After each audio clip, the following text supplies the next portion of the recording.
From the Newstalk ZB newsroom, this is Newsfix.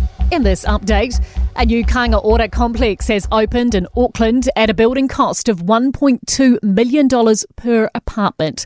The State Housing Agency says it spent $11 million on the 3 3-bedroom and 6 2-bedroom apartments in Meadowbank. One neighbour says it feels like public housing tenants will be living in greater luxury than private homeowners on the same street.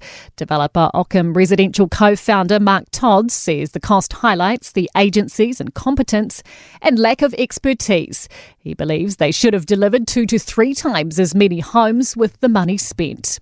Winston Peters says it's not too early to start thinking about the 2026 election. The Deputy Prime Minister is giving his leaders' address today at the New Zealand First Convention in Hamilton. Peters says his speech will include the party's plans for the future. We've got, just under 2 years of a hard slog in Parliament, but it's building a base to go forward because the 2023 election was an inflection point for New Zealand.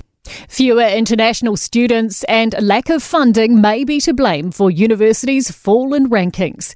This week's latest Times Higher Education World University rankings don't put any New Zealand institutions in the top 150. Otago University has fallen 2 places to 152, and Otago and Lincoln University have also dropped. University's New Zealand Chief Executive Chris Whelan says it comes down to a funding crunch across the sector. It is making it very difficult for us to be able to support the kind of research and teaching that we really need if we're going to improve our place in the rankings. Concern that most Kiwi workers are feeling burnt out at work. New Robert Half research shows 81% of workers feel burnt out, and just under a quarter aren't up front with their manager about it.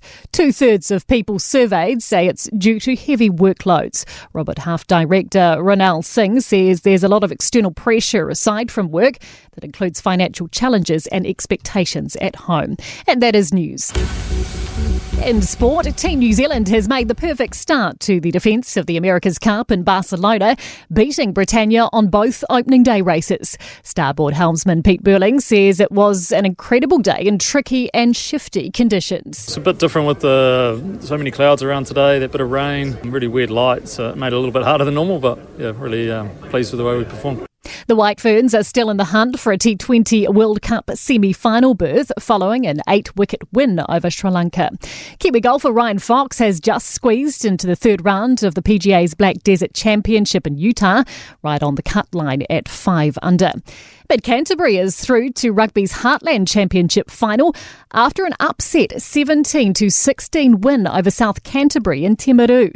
Waikato has knocked defending champs Taranaki out of the MPC at the quarter-final stage. And that is sport. I'm Susie Nordquist. For more news, listen to Newstalk ZB live on iHeartRadio.